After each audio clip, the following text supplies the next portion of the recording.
Put on notice, if you fuck around with us, if you do something bad to us, we are going to do things to you that have never been done before. The forgotten men and women of our country will be forgotten no longer.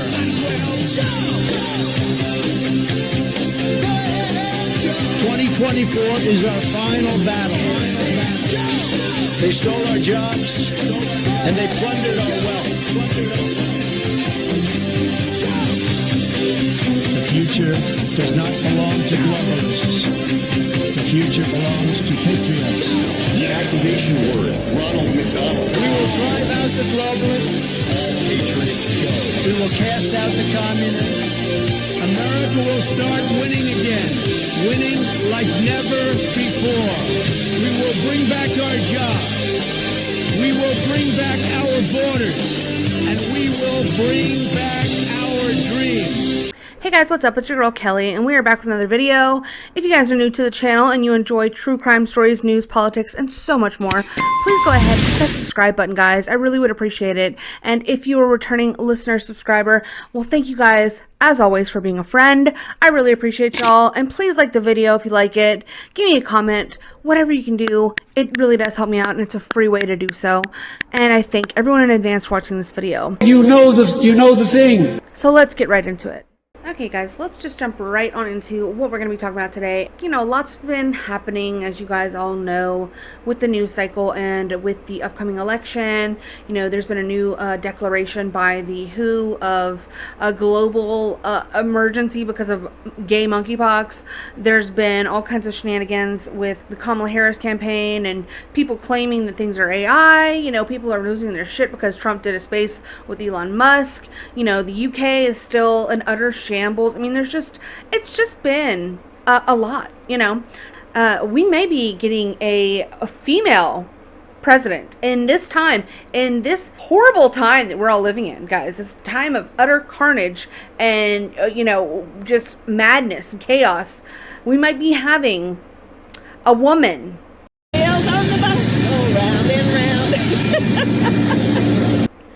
You know, who's a retard, might I add, attempting to lead the United States of America. We can't have it. We can't have it. Somebody needs to get a hold of this thing. And I don't know who that person is, but something needs to happen. Something needs to shift, and it needs to happen right now. I want to talk about the campaign. Like, I might hate the media now more than I hate the government. You know, like, they're very close. They're very closely tied in my realm of disdain, and how they have done a complete 180 on their position on Kamala Harris and their position on democracy, it would seem, as a matter of fact, and how they view that and how they view candidates who are running for president, supposedly. The shenanigans that we're seeing on a daily basis, the black pills that are being served up regularly. Nobody's really asking or wondering, what the hell has Joe Biden been up to? Like, where, am I crazy? Am I, like, and nobody is blinking an eye. The press hasn't said a word about Joe Biden. People have literally forgotten him. I mean, it's just like, it's insane to me. We are not a real place. This almost proves the fact that, like, our elections and even our politics, our government, it's like running on autopilot right now. We don't even, like, need anybody there. I mean, well, let's just dismantle the whole thing. But this was Joe Biden on August 8th, around this time. All right, what am I doing now? What am I doing now? Hopefully going off to pasture. You know, let's put him out to dry. Girl. What is happening? Distinguished guests, please remain in your seats as the president departs. Who are you trying to grab? He's getting all handsy.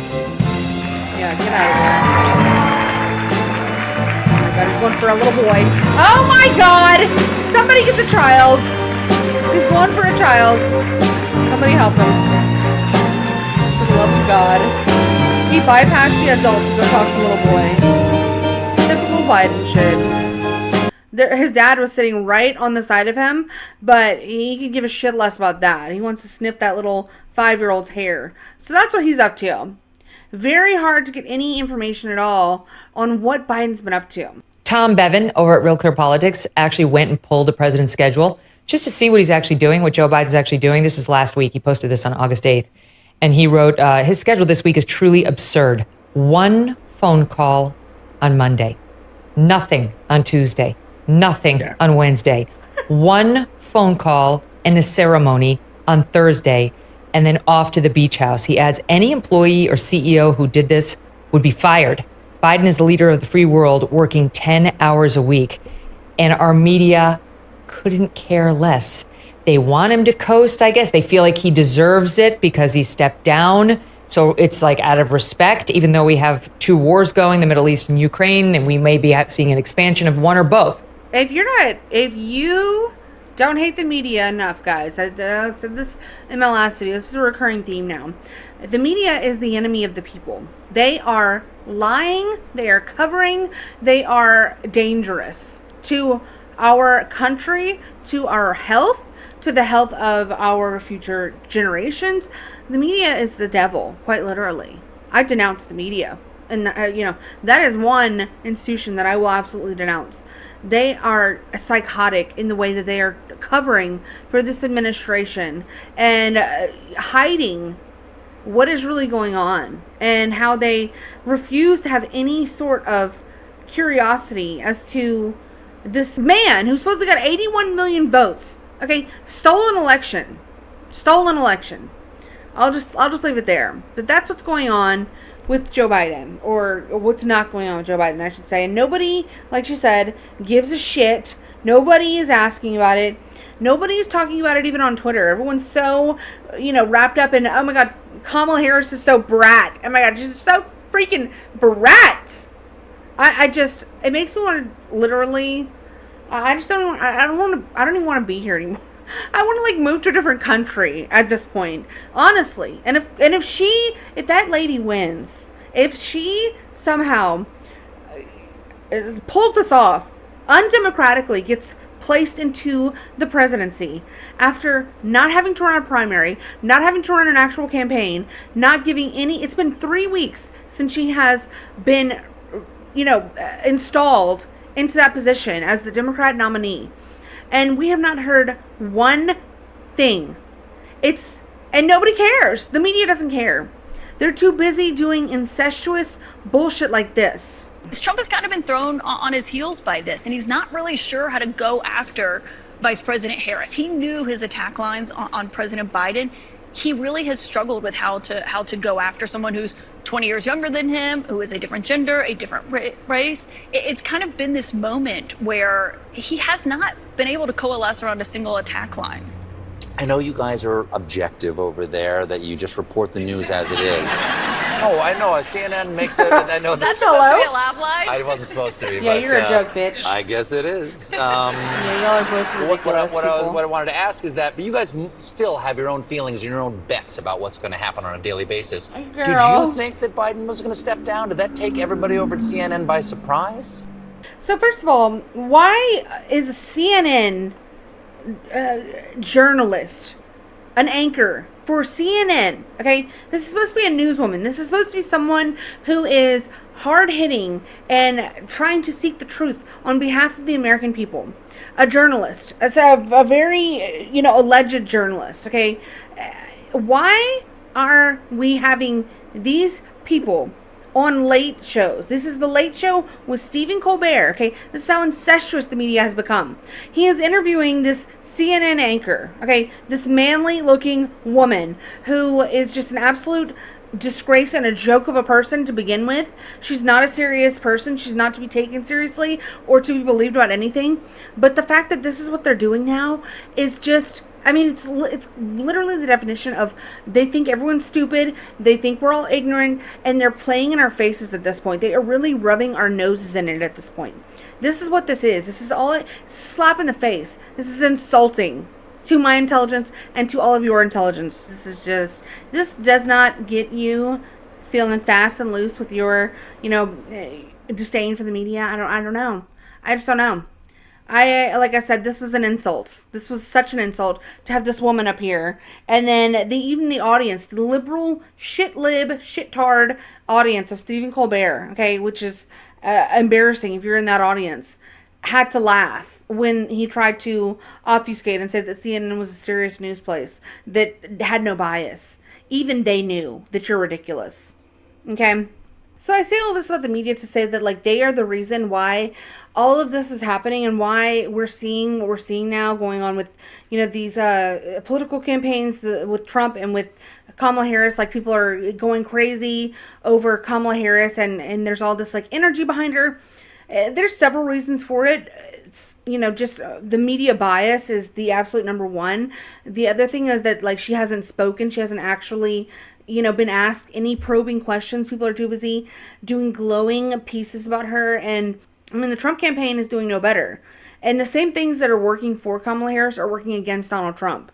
And so it's really been very much depressing over the last couple weeks, because we've seen Trump's campaign start to spiral and the media being so disgraceful and so dishonest that they won't even talk about what happened, the assassination attempt against President Trump. They're still giving her praise. They're still heaping on all of the media bias in her favor in order to try to swing the electorate into her camp and into her favor. It literally is North Korea, Russia, whatever country that you think is bad style propaganda. It's worse than that, because we're supposed to be the freest country. We're supposed to be so great. We're supposed to be number one. And this is the type of shit we have going on. It's a disgrace. It's a disgrace. And there's been plenty of issues with Trump's campaign. Don't get me wrong. Like, I have been very upset, and plenty of people have been. I mean, Nick Fuentes, who's trending right now on Twitter, has declared a Groyper war against the Trump campaign, and for good reason. Because it's a shit show. Whoever is running that campaign, whoever is advising him, is doing a horrible job. And I think he's finally getting wind of all of the problems that we're all seeing. He's finally kind of realizing that his base is looking at him sideways, and we're kind of side-eyeing him and wondering what the fuck has happened to Trump. What is going on with Trump? Why has he turned into this completely different candidate than he was in 2015? And when all we've been saying is we want the old Trump back, we want the Trump that didn't care, that spoke out for the forgotten men and women of America, that didn't pander to black people or Mexican people. Just provide your message. Just be yourself, and the people that resonate with it will follow. Okay, we don't need to denigrate to black people and treat them like they're 5 years old in order to get their vote. It's ridiculous. I think they're smart enough for the most part, you know, and if they're not, they're lost causes anyways. But it's like pandering to black people is so insulting to me. It's like, you don't have to like butter their biscuits in order to make them vote for you. Just provide good policy that speaks to everybody, and that speaks to, most importantly, your base, which Trump has seemed to have forgotten about. And another big problem that with the Trump campaign, and, you know, like JD Vance, say what you want about him. You know, I don't care about anything that JD Vance ever said, besides the one thing that really ticked me off the other day. And, you know, the cat lady comments, I don't give a shit about. I don't give a shit that he wore drag in college. I think that's a nothing. I think that they're ridiculous for even bringing that point up. They again, flip-flop, and they completely negate their own points by trying to make fun of JD Vance for doing drag. You know, it's just absolute nothing. But he did say, and I think this is where they kind of lose people, and this is where they really get themselves into trouble, because he denounced Nick Fuentes when asked about it, which was another, like I said, this is the thing that really angers me. When people do participate in this, it's even worse than when people ask about it. But when people on the right participate in it and actually do denounce whatever person that people want them to denounce, you become a joke. In your own movement, that's what I want to ask about, because one of the supremacists who was saying things like this about your family, Yeah. Nick Fuentes, an avowed anti-Semite, Sure. went after your wife. He had previously dined at Mar-a-Lago with Donald Trump. Not he dined. Does this have any room in your movement, in the MAGA movement. Of course, it doesn't have any room in the MAGA movement. Girl. And of course, You disavow him and this. And of course, Donald Trump has criticized this person. Look, I think the No, he guy's a hasn't. total loser. Certainly, I disavow him. But if you ask Oh, me, no. what I care more about, Not she is can it a hold your person speech. attacking me personally, or is it government policy that discriminates based on race? That's what I really worry about. Oh, brother, this guy stinks! So just, I mean, what a fucking loser. What and I have nothing against JD Vance. I think there's like, Trump could have picked a better VP, in my opinion. He was not even on my list of people that I was hoping for Trump to pick. I don't have any major issues with him. I think that, I just don't understand. Out of all of the loyalists, the people who were there with Trump from the very beginning, from day one, who were behind him, that he could have picked, that he could have selected to be his VP. You pick somebody who was a never Trumper in 2016. That is beyond me. But that's besides the point, because like I said, I don't necessarily dislike JD Vance, but this was the most idiotic and asinine things that I've seen.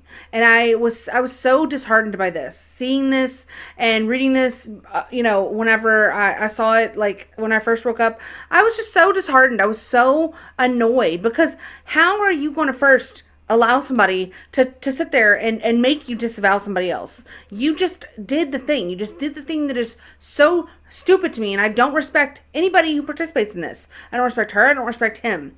And then you go and you disavow somebody. The perfect answer to that would have been to dodge it and say, look, I'm not here to talk about Nick Fuentes, this is XYZ what I feel about policy. This is what Kamala Harris do. Why make it about Nick Fuentes, who, might I add, has significant value within the movement, whether or not people believe that or not? He does. He has a very big following of very young people, young white men to be particular, and all ages. I mean, I'm a fan of Nick Fuentes. I don't like everything he does or says, and I think he's been going really hard on Trump, but I think maybe this is what needed to happen. And whether or not you like it or you don't, whether or not you like Nick Fuentes or you don't, it's ridiculous to sit up there and to try to say that because you don't like what someone said about you, you're going to then entertain her conversation about him and make it anything other than your stance and your policy positions is ridiculous to me. And I just was so annoyed when he did this. So JD Vance has been doing pretty good as far as hammering the points of the Trump campaign. But this is where they really trip themselves up, and they participate in things like this. It's not a good look, and they're losing a lot of support, which he did have a base that was absolutely on fire. He had people that were really fired up to go out there and to campaign for him, to vote for him, to speak out on social media, and you take the air out of the tires when you see shit like this. Okay. The only language that the political parties, which are completely corrupt, understand is elections and voting. You can complain, you can whine, you can express your dissatisfaction, but as long as you hold your nose every election and vote for the lesser of two evils, you will always get a variety of evil. As long as you are the one sucking it up, and you are the ones making the compromises, as long as you are the one telling yourself that your priorities will be dealt with later and deferred to some other time in the indefinite future, you will always be suckered and scammed and betrayed by the party you vote for. And that is what has happened, sadly, to the Trump movement, like the Tea Party before that, and like Republicans before that, for generations and for decades. It is why we have had Republican presidents for 12 out of the past 24 years, but you wouldn't know it. It is why we have controlled the House and the Senate off and on for the majority of the past 24 years, and everything seems to be getting worse. And we cannot point to one tangible victory on a single major policy category, from immigration to war to the economy to healthcare or anything else. It is because Republicans get elected first, and the priorities of the base and the constituents will be deferred until later, every single time. The only language that they will understand, the only way that we can get the Republican Party and the Trump movement to get the message, is to turn over the table and change the order of how these things work. Our priorities will be heard first, our votes will come second. We will be heard. We will be listened to. We will be acknowledged. They will make promises and commitments, rock solid, that they will deliver on specific things. And only then will we vote. Only then will we make a commitment to volunteer. And only then will we bring the meager resources that we have to get them elected. No longer will they get the privilege and the power of holding elected office and dispersing and dispensing patronage, jobs, and money without delivering to the American people. And that is why last week, I announced my intention, and tonight am formally declaring war on the Donald Trump campaign. So, yeah, I mean, and I'm not mad at him. I really am not. You know, when I first heard this, I was kind of like, oh my God, like, because we do need Donald Trump to win, but he needs to get his shit together. He's absolutely right. Nick's absolutely right. And this is often the case. You know, you might not like the message, but it's there, you know, because more than anything, I want Trump to win. And more than anything, you know, I think that, like, he does have a good intent and a good core belief in America and in, you know, what he promised to do for the people. But somewhere along the line, it's been lost. And he needs to wake up. He really does. And get back to his old self before it's too late. Because otherwise, if he gets back in the office and he's this person that we're seeing now, is that going to do anyone any good anyways? We need a forceful, you know, strong, dark MAGA movement to enter that White House and get shit done. Otherwise, we're going to have this idiotic woman and her gay, floppy sidekick, okay? Who is just, I mean, to say that this ticket, this Democratic ticket, would ruin America is, I think, an understatement. And I think we all know this to be true. Donald Trump did a space with Elon Musk. And in large part, it was just overall, like, in with the theme of Trump recently, and his speeches have been just, like, way too long. He rambles. He's long-winded. He needs to figure that out also. But there were some really good moments in here, notwithstanding the one moment that made me turn off the whole space, which was him declaring that we need an Iron Dome. Again, he said this, which I had to literally... I turned off the space because he said that. That's another point for another day. Like I said, we're leaving with levity today. We're leaving with a joyful piece of this space. And this was quite literally such an iconic moment. Such a, you know, a relic of Trump and his greatest moments and his ability to just be this charismatic, funny, naturally likable person. And he's our guy. You know, at the end of the day, he might have been infiltrated at some point, but he's still our guy. Biden came, and then they say, I loved Russia. I was a friend of Putin, and I loved Russia. No, he actually said to me one time, he said, if you're my friend, I'd hate to see you as an enemy. I shut down his pipeline. The biggest pipeline, they were looking at that to fund, and this pathetic president gets in there, and the first thing he did, one of the early things he did is he shut down Keystone XL pipeline, which is our pipeline that would have employed 48,000 people, pipeline workers, shuts it down. That was, a massive job that Obama refused to allow. I allowed it in my first week because it was jobs and it moved oil. And by the way, in a much more environmentally friendly way. It's underground. It's not a truck that catches on fire or a train that catches on fire. But think of it. He shut down the XL pipeline, the Keystone XL pipeline. Yeah. He shuts that down, and he approves the Russian pipeline. Yeah, it doesn't make any sense. Right? It's inconsistent. Certainly, but I mean, I think it's just worth emphasizing, to listeners the immense importance of whether the United States president is intimidating or not intimidating, and how much that matters to global security, because there's some real tough characters out there, and if they don't think the American president is tough, they will do what they want to do. I know every one of them. It puts the whole world in danger. Elon, I know every one of them, and I know them well. Yeah. I know Putin, I know President Xi, I know Kim Jong-un of North Korea. I know every one of them. And let me tell you, people will say, oh, this is terrible. He said, I'm not saying anything good or bad. They're at the top of their game. They're tough, they're smart, they're vicious. and they're going to protect their country, whether they love their country. They probably do. It's just a different form of love, but they're going to protect their country. But these are tough people at the top of their game. And when they see a Kamala or when they see Biden, Sleepy Joe, they can't even believe it. They can't believe this happened.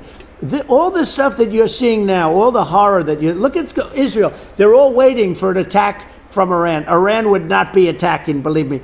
You know, when I was there, and I say it with respect, because I think we would have been good with Iran. I don't want to do anything bad to Iran, but they knew not to mess around. Iran was broke because I told China, if you buy from Iran oil, it's all about the oil. That's where the money is. But if you buy oil from Iran, you're not going to do any business with the United States. And I meant it. And they said, we'll pass. They didn't buy oil. Other countries likewise. You want to buy, you're not doing business with the United States.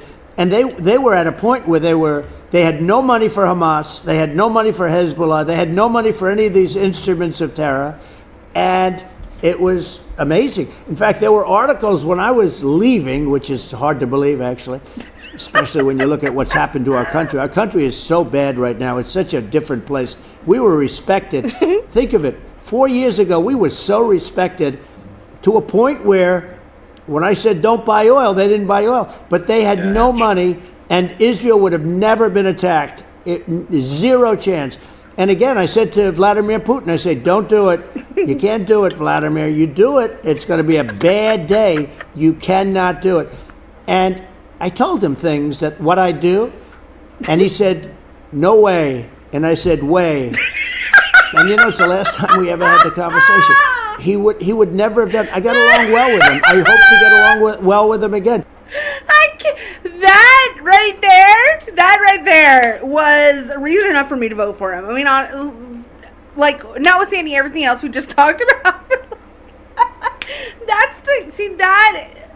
That's the Trump we need. Okay, we need more of that. We need more of that. I need to laugh.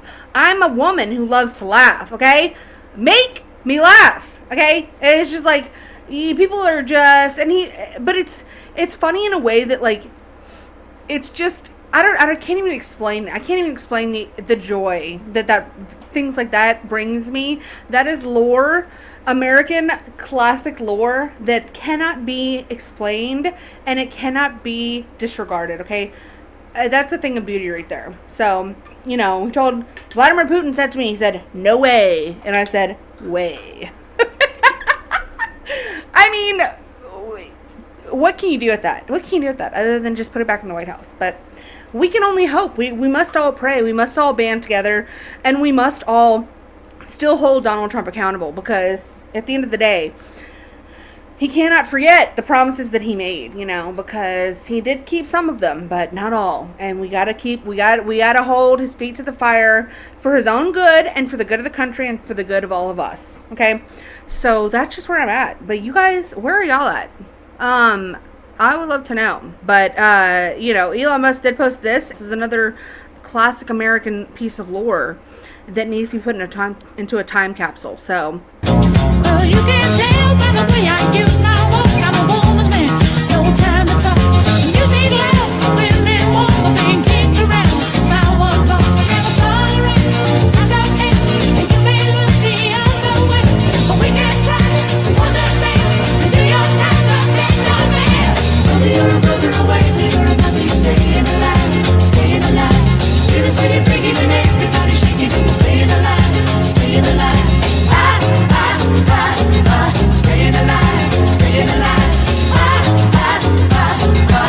Do you think that Kamala Harris is the best person to run against Donald Trump right now?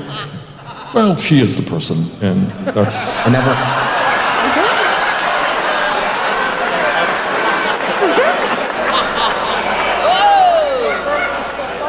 Boy, do you feel the excitement there? Hey, Bernie, is this the best movie of the summer? Well, it's a movie. Is this the best pizza you ever had in your life? Well, it's definitely pizza.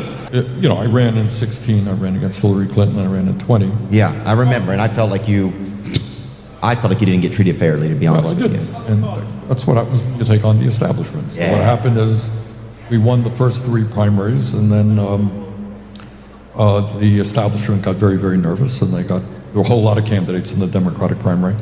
And they said, hey, it'd be a good idea if you all dropped out, that Joe Biden be the one candidate. People rallied around him.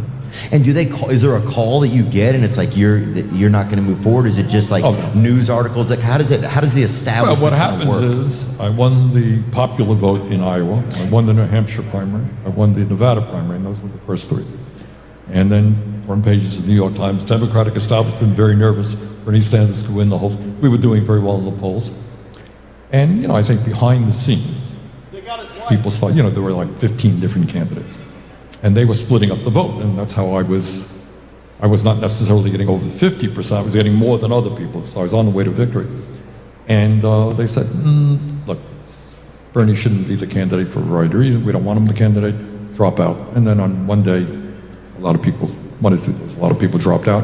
Except for Elizabeth Warren, which he leaves that part out of the story because he doesn't want to be called a sexist again, but that's exactly what happened. Everybody else dropped out except Elizabeth Warren to split the progressive vote, and then they all rallied behind Joe Biden, and he's still a fucking cuck because he won't tell you the truth about what happened.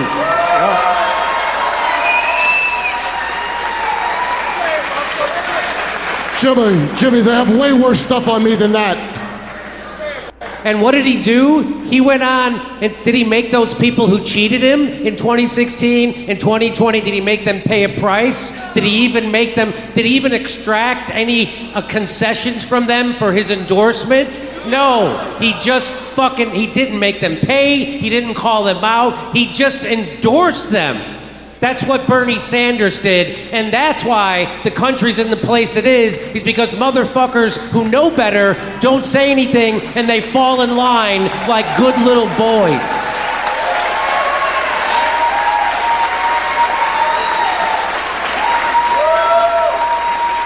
That guy was filling stadiums. He could have told those people to get in the streets. He could have told those people to shut shit down like the truckers did in Canada. He could have said, let's make fucking a ruckus on the Democratic Party. Let's make them get rid of corporate money. Let's make them get rid of super delegates. Let's make them get rid of all this shit, or I ain't fucking endorsing them. And he didn't do any of it. Jimmy, have you never been blackmailed before? It was Joe Biden and me, and Joe had a lot of support, and all these people came behind him. Do you think that our election process is still democratic? Do you think it's still... Yes and no. Yes and no. Yes, I mean you get to vote, but no, it doesn't fucking matter who you vote for. So yeah, we have the veneer. We have the veneer of a democracy. But he's actually going to agree. Watch this. Watch what he says. You know, you want to run for office. Can you? Yeah, you can. You've got a certain number of signatures. But if you're going to win, and I have 10 times more money than you do, I will beat you 95% of the time. Wow. I mean, that's a fact, right? Right, that's a fact. Well, you'll beat me. Maybe if you're really an exceptional candidate and I'm a real idiot, you will beat me once in a while. But by and large, money people will win. So if you're asking me, are we a democracy? In one sense, we are. All right, you can run for office, you can raise your issues. On the other hand, in terms of who has the real power, money people do. And I use the term oligarchy. An oligarchy is a society where small numbers of very wealthy people control the economic and political life of the country. I think we are moving rapidly in that direction.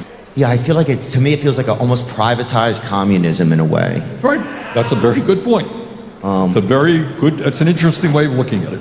So he agrees with Theo that it's privatized communism, meaning a handful of people running the whole goddamn country for their own interests, and they don't care about the citizenry. And he says that's absolutely right.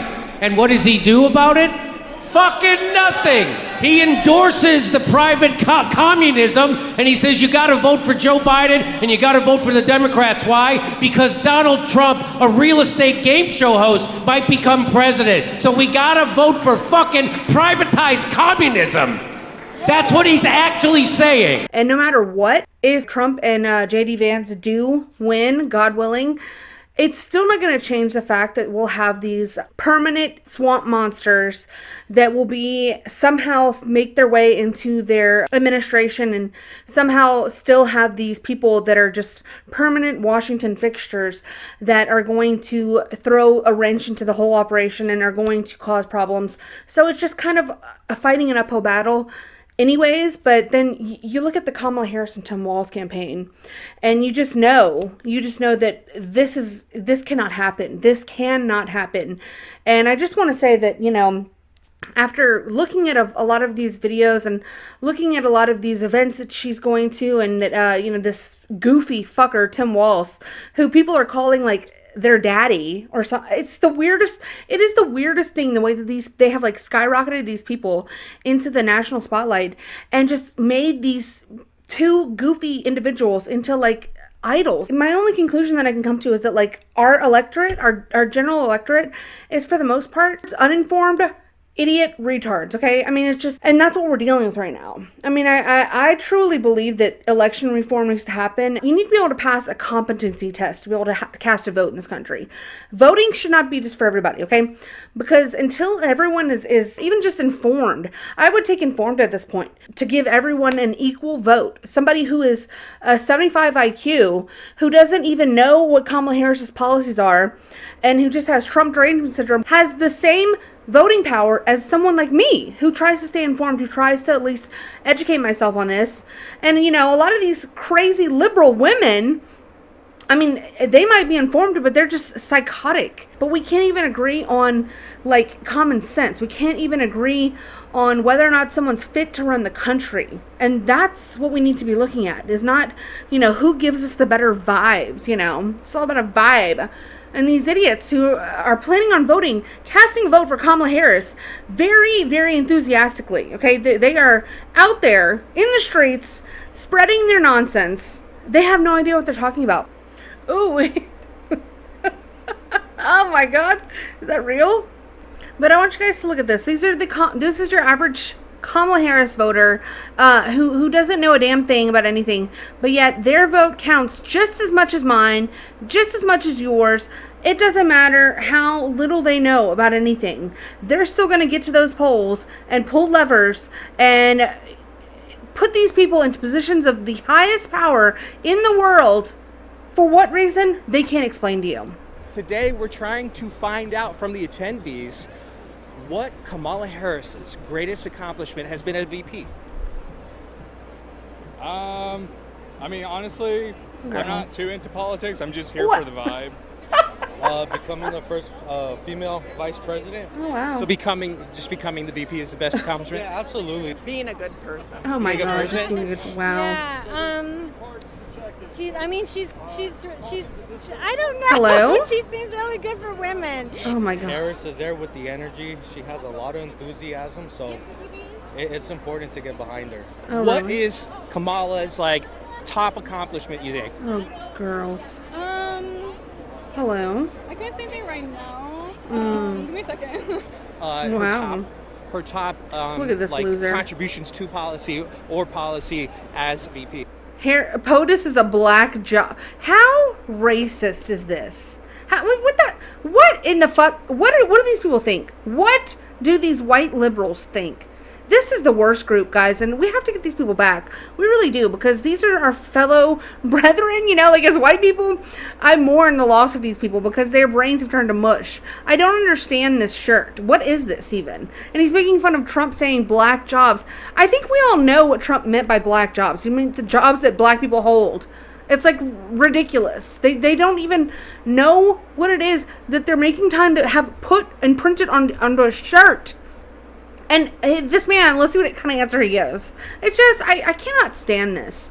Because these people are so brainwashed. And it really does hurt at the end of the day. Because these aren't my countrymen. And I mourn the loss of their sanity. I mourn the loss of their intellect. And being able to think independently of what the mainstream media tells them. It's very sad. I wasn't in on the policy making decisions with President Biden. Oh, you weren't? So I don't know. Do you have titties? Favorite policies. Oh my gosh. See, I wish they would tell us more about that because I honestly don't know. Girl. But yet here you are. Oh, I know she's done some good work with immigration, even though they say opposite. What? What do they say? Well, what is it? She's the border czar. The fake border czar. That all these immigrants are coming over, to cross the border right now, which I don't think they are. Oh, you don't People think? have been saying that Kamala's the border czar, or whatever that means. Is there an issue with the border? Has Kamala done anything about it? Or was there not anything to do about it, and so they're just kind of making things up? So I don't think there's an issue with the border at all. Oh, really? Yeah, Wow. I feel like, yes, illegal immigrants are coming to America, but that's what America's all about, is to come to America and live that American dream, because America isn't just for the whites. It's not just for the blacks. It's not just for the Mexicans. No, it's for everyone around the world. We're supposed to be a country of letting people come in and do what they'd like. I mean, I understand. Oh, really? It's a... I must have missed that part on the Constitution. Guys, did we all miss it? Where was that? What amendment was that? America is about, it's a place for everyone from all over the world to come and just do whatever they like. That's what America's all about, apparently. What kind of retardation does this man have, and is it contagious? Because we need to like isolate him. We need to put him into I don't know what kind of camp he needs to go into, but my God, what kind of stupidity is that? And these, y'all, I can't, I'm gonna get so mad. That with, they say the border crisis is causing all these drug issues. Oh, it's and not? it's causing crime, but what's causing in my it then? opinion, there's crime everywhere. You can go to New York, you Girl. can go to Canada, you can go Hello? anywhere across the world, and there's going to be crime regardless. Oh, wow. Yeah, it's a total. They're blowing it way out of proportion, huh? Oh, for sure. Would you say there's a problem at the border at all? So there is a problem at the border. I really would wish for her to go visit the border while you she's would? here. I don't know what's on her schedule Oh, my God. and whatnot, but I mean, there's work to do, and I can't dismiss that. There's problems to fix, but my personal wish would be for her to visit the border with the governor so they could see what's going on. Stupid. Wow. Very, but yet you're still gonna vote for her because Trump, orange man, bad. What? I don't understand it. I don't understand. So this is what's happening, guys, and God bless America, because my goodness, we're in a lot of trouble. I'm watching Kamala Harris election campaign thing, and I just feel like, let me just say this to everybody out there who voted for Kamala Harris. I think y'all stupid as the motherfucker. Stupid as a motherfucker. She talk about the one thing they go off on is the reproductive rights. Who's in office right now? If Donald Trump changed it when he was in office, it's been 3 years. You ain't changed it yet, but you running off of that? You ran off of it last time. You ran off of Also, I just want to point out this: there's no such thing as reproductive rights. Okay, the women, you all have your own agency over your own damn uterus. Okay, I don't want to hear it. I don't want to freaking hear it. You can, use protection. You can not have sex and be a whore, or you can, have a baby. You have some options there. You do. So, I cannot stand the liberal women who that's their only issue. It's their only issue. These liberal white women and these other, just liberal idiotic women who think they're political because they scream about abortion rights as if that any woman has a right to an abortion. No, you don't.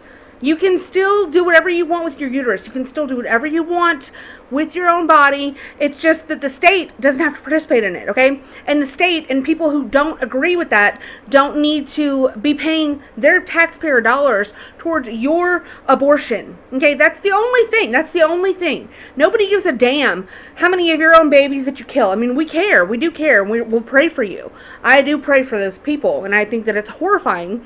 But it's like, at the end of the day, nobody's going to quite literally put their hands on you and stop you or arrest you or anything like that. But the state should have no part in that. So there's no such thing as reproductive rights, and people who use that as their only means for getting involved in politics, their only reason for being, their only like major policy issue is that's how they vote based on who's going to legalize abortion or not. Those are the worst kinds of people. Every day I see these women and I'm like, why did we give women the right to vote? Honestly, I mean, my God, as a woman, like, it doesn't make any sense. Some of this stuff that you hear coming out of these people, it's demonic. Giving jobs last time. Who got these jobs? You count DoorDash and this extra shit? Who got these jobs that y'all talk about everybody been getting? Because my mom, my sister, my brother, all of them moved out their house. All of them have moved out their house to move in apartments because it's cheaper. So, under this administration that y'all claim y'all love and she's so good for the country, why haven't they done what they planned on doing 3 years ago? Why they ain't do it yet? They have yet to do anything. They still coming up with these same talking points, and you stupid motherfuckers are still buying into the same dumb shit they said last time. You stupid. I think that message is for everybody. Honestly, we're all quite stupid at the end of the day because we keep entertaining this shit. And like, Nick Fuentes had a really good point on his show, and he was kind of explaining the whole Groyper War thing, and basically saying like, and he said he's going to start like showing up at Trump events, or he's going to send his Groypers to show up to these Trump events and like do some actual like activist work, which I actually think is a great idea. I think it is the only way. Like, one thing that I have come to appreciate about these like Palestinian protesters and the way that they just like get in the face of their politicians, I've come to respect it actually, because it's like, maybe that's the only way that you can get concessions out of these people is to put a little pressure on them. Seeing the people in the streets who are tired of being lied to by their politicians, there is something powerful about that. Just last night in New York at an event that apparently wrongly suggested Kamala and Tim Walz were going to be there, but they weren't. Governor Hochul was there, and the mayor of New York City was there. These pro-Palestinian protesters showed up in droves and caused mayhem. Take a look at the video.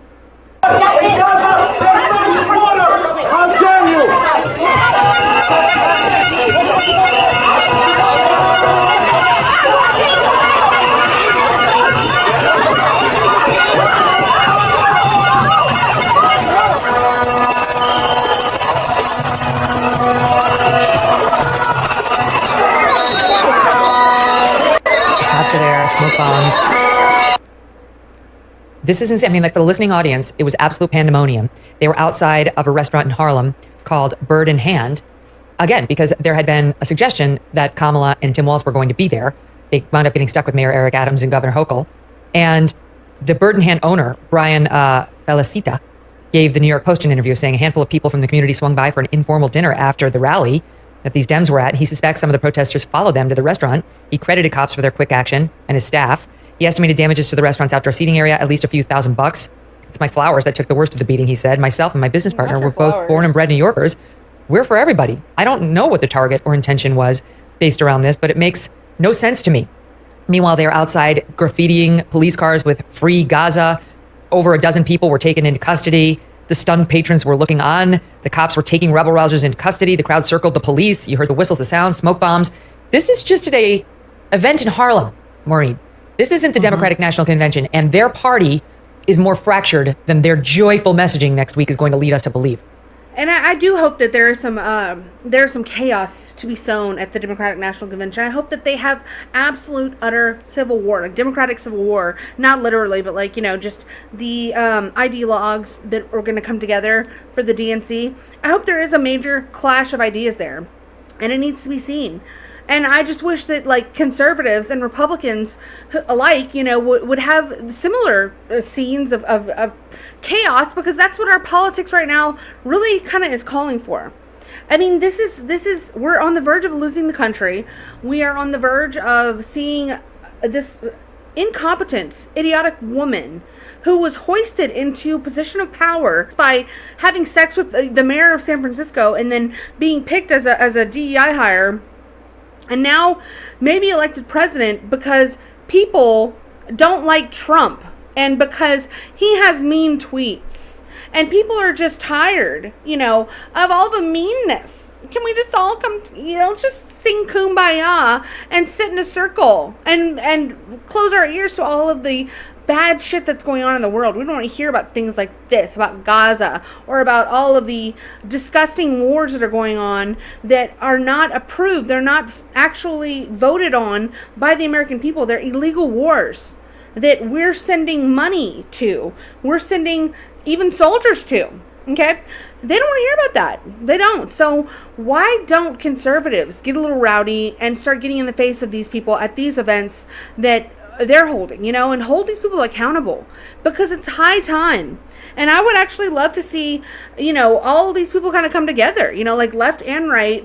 And we really need to just start holding our people accountable. We need to get in the streets like they do in the UK and shit like that, and really just show them. And I'm not saying to hurt anybody, because I don't believe in that, but I'm just saying it's like some sort of show of unity and force needs to be shown to the politicians to say, like, look, we're not going to take it anymore. And we are tired of these people raping our country, quite literally. Okay? Because otherwise we're going to end up with this retard as a president. You guys just wait. Because when we think about the strength of our democracy, I think that there's a duality to the nature of democracy. When it's intact, oh, it's so strong. Girl, who are you in jacking terms off? of what it does? Look at this hand motion. She's good at this right here. She's had much practice doing this right here. She's gripping the balls down here. I'm sorry, this is graphic. But just look at it. You guys can see it. You guys can see it. Okay? This is her default position, okay? This is how she gets her way, is just doing these motions over and over again. Doesn't matter who's there, but this is what she does. To uphold and protect individual rights and freedoms. So strong in its nature. And it's very fragile. Huh? It will only be as strong as our willingness to fight for it. So just imagine, her having a meeting with Putin or, Kim Jong-un or Xi Jinping or anybody, anybody, the crown prince of Saudi Arabia. You think they're taking this bitch seriously? You think that anybody is taking this person seriously? So all of the vibes in the world, all of the brat summer, all of the coconut tree retards that are advocating for this loser, for anything, she shouldn't even be elected dog catcher. Okay, you people are, I hope, the first in the gulags. I hope you people are the first ones to go into the camps when we ultimately get invaded and captured as a country. Okay, because it's not going to be me. And as a woman, there's a balance to be struck between being tough, oh my God, and being a bitch. You're a bitch, so. Girl, hello? Absolutely. Oh my God, what the fuck? Turn that off! Ma'am, go away from me. Okay, when you laugh harder than There's anyone a else did at your balance own to joke, be that's how you struck. know. You know, you're a fucktard. we have to stay woke. Like, everybody needs to be woke. and you can talk about if you're the wokest or woker, but just stay more woke than less woke. Yeah. No one's laughing. We have to stay woke. What is wrong with her? When we all sing happy tunes and sing Merry Christmas and wish each other Merry Christmas, these children are not going to have a Merry Christmas. How dare we speak Merry Christmas? How dare you speak to me? What else are you going to do to fix this problem with inflation? All right, thank you. Well, let's start with this. Uh-huh. Hello? Prices have gone up. No way! And Uh-huh. families Uh-huh. and individuals are dealing with the realities of Hello? That bread costs more, that gas costs more. And we have to understand what that means.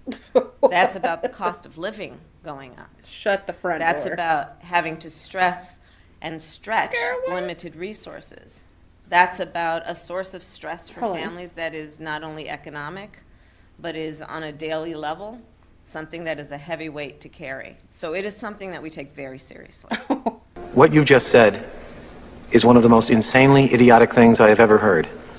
At no point in your rambling, incoherent response were you even close to anything that could be considered a rational thought. Everyone in this room is now dumber for having listened to it. I award you no points, and may God have mercy on your soul. Okay. Very seriously. Okay, the question wasn't, do you take inflation seriously, ma'am? The question was, how do you plan to fix it? And these people, and the crazy thing is that I think this has been a tactic for so long in the American media, and it's almost like, I really do think it's a conspiracy between the uniparty and then the media arm, the propaganda arm of the media, and they ask these questions, and then when the politicians give these word salad retard answers, there's rarely any pushback, and they understand that, like, it doesn't really matter that they answered the question that was asked. It really doesn't matter at all. Because as long as they say these word salad answers with their, little key phrases and their slogans, that it's gonna reach the average room temperature IQ idiot in America, and it's gonna earn their vote. And they're gonna say, "Wow, Kamala Harris is really just like me. She's so kind. She doesn't have mean tweets, and she's not orange. Wow, I'm gonna vote for her, and she's got a vagina. Look at this." And we know from the history of this issue in the United States that when you see these prices go up, it has a direct impact on the quality of life for all people in our country. So it's a big issue, and we take it seriously. And it is a priority, therefore.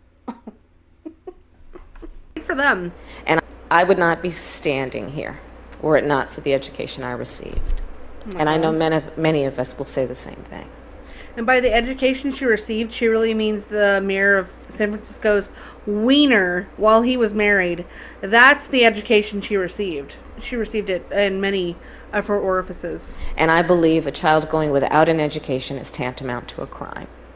So I decided I was going to start prosecuting parents for truancy. Are you proud of yourself? Well, this was a little controversial in San Francisco. Girl, hello? And frankly, my staff went bananas. They were very concerned because we didn't know at the time whether I was going to have an opponent in my re-election race. Hello. But I said, look, I'm done. This is a serious issue, and I've got a little political capital, and I'm going to spend some of it. Oh, wow. And this is what we did. You're power hungry. We recognized that in that initiative, as a prosecutor and law enforcement, I have a huge stick. Oh. The school district has got a carrot. Let's work in tandem around our collective objective and goal, which is to get those kids in school. So, to that end, on my letterhead, now let me tell you something about my letterhead. When you're the DA of a major city in this country, usually the job comes with a badge. And there is often an artistic rendering of said badge on your stationery.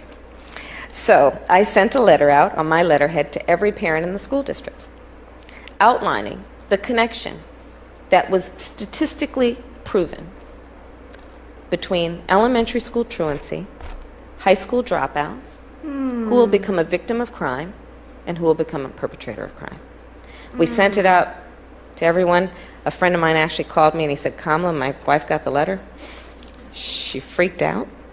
She brought all the kids into the living room, held up the letter, said, if you don't go to school, Kamala's going to put you and me in jail. Yes, we achieved intended effect. Oh my God! And people want to give her a bigger stick. Okay, she's already got one big fat stick. Okay, so yeah. This is the one that people want to elect to the presidency. This is the world that we're living in, people. And Tim Walz, he's no better. He's an absolute just floppy little man who people are trying to now prop up as this great candidate, this great choice for her.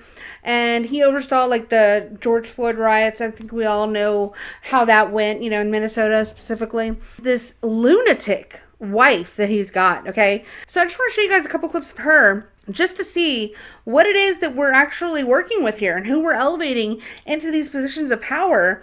How many chances do you get?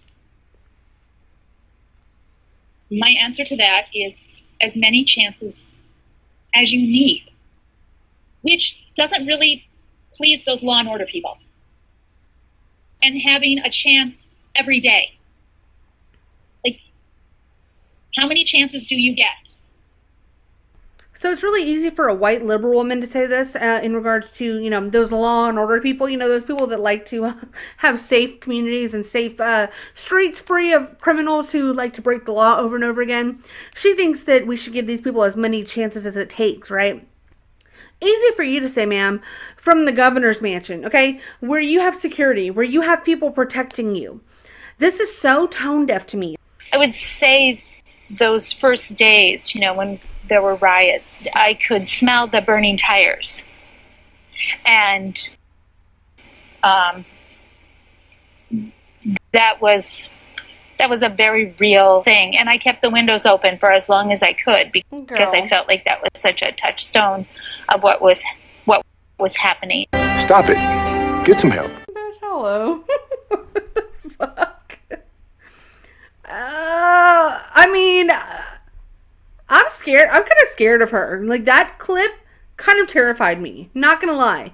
Not even gonna lie. So just know that when your city looks like this, guys, when this is what you're dealing with within your own cities, just know that Gwen Walls and the like are sitting in the safety of their mansions, huffing the smells from the poors who are out in the streets burning down their own communities. Very idiotically, asininely, and she's, you know, scoffing at law and order. Oh, you want law and order? Gross. Gross.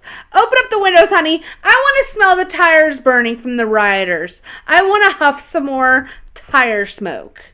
These people are freaking sick. Sickos. Look at this. Gwen Walls is somewhere with a gas mask on and a hose that is directly linked to one of these ventilation systems from these burning buildings. She's a sicko, okay? Absolute sicko. So I'm gonna leave you guys with this. Kamala Harris, her and her running mate, Tim Walz, Floppy McGee. People are calling him Tampon Tim. I don't know anything. You know, I don't know anything about that other than the fact that he wants to put tampons in your little boy's school bathrooms. So that is a real thing, and he does want to do that, and he did sign a bill to do that. Like I have white guy tacos and What is like that? black, Like mayonnaise and tuna? What are you doing? pretty much ground beef and cheese. Excuse me? Excuse me, ma'am? Ma'am? Kamala! Bitch, are you being an anti-white racist right now? You absolute disaster of a person. What kind of shit is that? What kind of shit is that? What is white guy tacos? First of all, I cannot stand this bullshit. This absolute degradation of white people is the only race it's okay to make fun of. It's okay to denigrate. It's okay to say things like, oh, what is white guy tacos? Mayonnaise and tuna? Girl, what are you on about? What do you want about? It's a joke. It's a joke, the shit that we take in this country. So immediately when I heard this, I was like annoyed because first of all, it's another dig at white people. It's another just underhanded little comment, you know, bitchy comment from this bitchy woman about white people and how they don't season their food. Okay, girl, save it. Do you put any flavor in it? No. Here's the deal.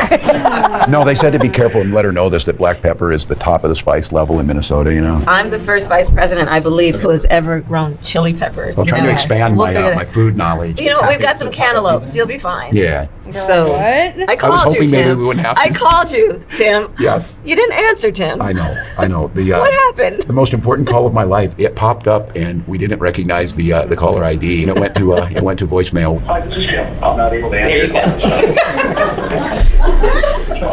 Thank you. Hey, Tim, it's Kamala. I really want to talk to you. It is an amazing privilege for me also I'm excited. I just want to be part of the excitement that you're generating. Well, So we're doing it together, buddy. fun. We're doing it together. Buddy. How have these last couple of days been for you? I can see where the energy comes. America is a hopeful country. Indeed. People are excited. In every one of those groups of thousands, sometimes hopeful over right now. 10,000 people, you've seen exactly who we are as America. Yeah. People from rural areas, urban areas, of every stripe and size and background. This is who we are as America, Even and we're the all in it mayonnaise together. eating white people, even they're included in that? Wow. And in this campaign, the only way we win is to keep the pedal to the metal for these next many, many days that we have. So, Tim, what's your relationship to music? Yeah. For me, the transformational piece of music was Bruce Springsteen's The River, Okay. which is a journey. You know all the tracks, Yeah. and I'm that guy. My first car, it's summer 1980, been saving up. I buy a 1973 orange Chevy What is Camaro. this? Got an 8-track player in it. Oh, wow. Previous owner left Oh, wow. Bob Seger's Night Moves in there. I listened to it, and it's kind of the soundtrack of my life of Detroit's own Bob Seger. But what's really great about this is I have a 79 International as my car. It's got an 8-track player in it. I have the very 8-track to this day. You're kidding me. No, but how about you? You're I grew kidding up, you know, me. so She just all said these Tupac, albums watch. here. I mean, Aretha. My mother had every Aretha album, and like our Christmas gift to my Indian mother, mother? her birthday gift was always like, "What's the latest I'm sorry, your Indian mother loved Aretha Franklin? Aretha Franklin record?" So it's on vinyl in your house. As All of it, all that and Stevie, and then Miles. And my dad loved jazz, and so it was Girl, Miles. Your dad doesn't even like you, okay? This was put out seriously as a like a fun little get to know us video while the world is burning. Okay, literally, we are like in the midst of actual World War III. Like, I don't know, we're already kind of like doing World War III right now. We're like proxy World War III, but like the world is literally on fire. There's like war happening on every front, on every corner of the world, and Americans are so damn ignorant that this is the kind of shit that they feed to us. They just shovel this shit into our mouths like we're little pigs, like we're dirty little pigs, and this is all we care about, is that what kind of records and what kind of tacos our president is going to eat, okay? That's what people want. Give us some shit. Manja, we're the people. Give us the shit. Manja, manja. Just, what kind of, who is this for? Who is this for? And it's all lies, okay? She told some lady in an interview one time that her favorite rapper alive was Tupac, and Tupac is dead, okay? And then best rapper alive, Tupac. he's not alive. You said he lives on. Not a lot. I know. I keep doing that. You said, listen, West Coast girls think Tupac lives on. I'm with you. I'm with you. So Tupac, keep going. I keep doing that. Who would I say?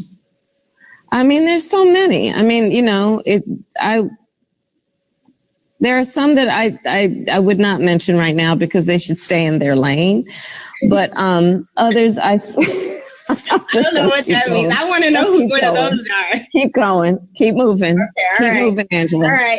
That was not supposed to be a stumper either. What about She doesn't even know what the hell she's talking about. Who gave her that Aretha Franklin framed album? Okay, what black person died and did she plunder that from? Okay, and if Indian people were just a slightly larger portion of the population, I guarantee you that this whole black shtick that she does would be non-existent. She'd be pandering to the Indians if they were just a little bit bigger a portion and percentage of the population here in America.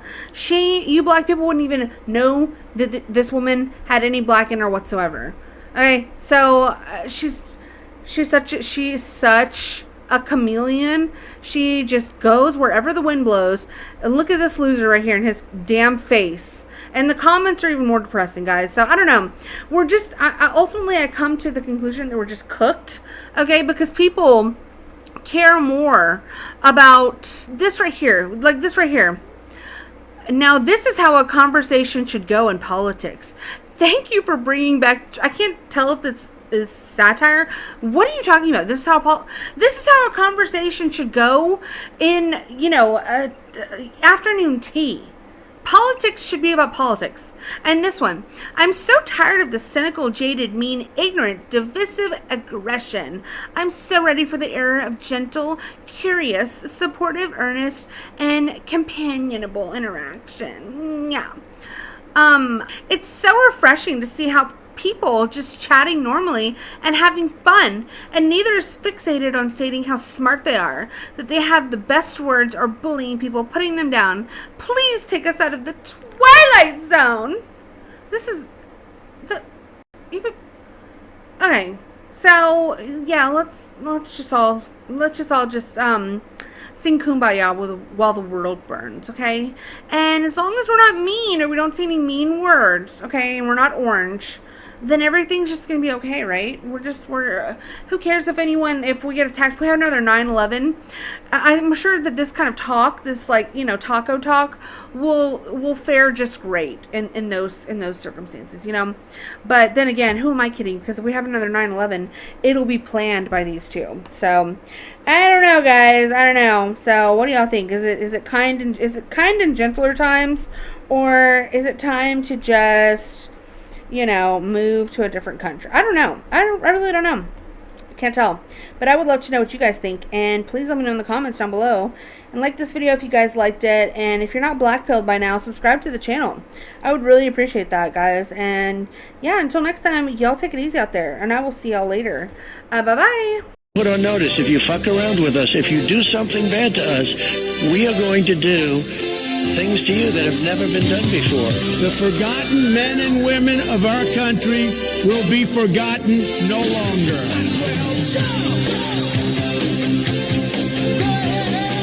2024 is our final battle.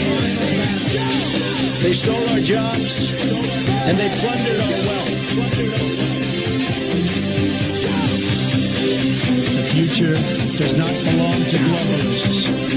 The future belongs to patriots. The activation word, Ronald McDonald. We will drive out the globalists. Patriots go. We will cast out the communists.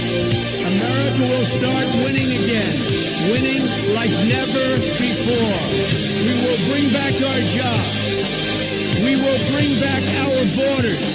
And we will bring back our dreams.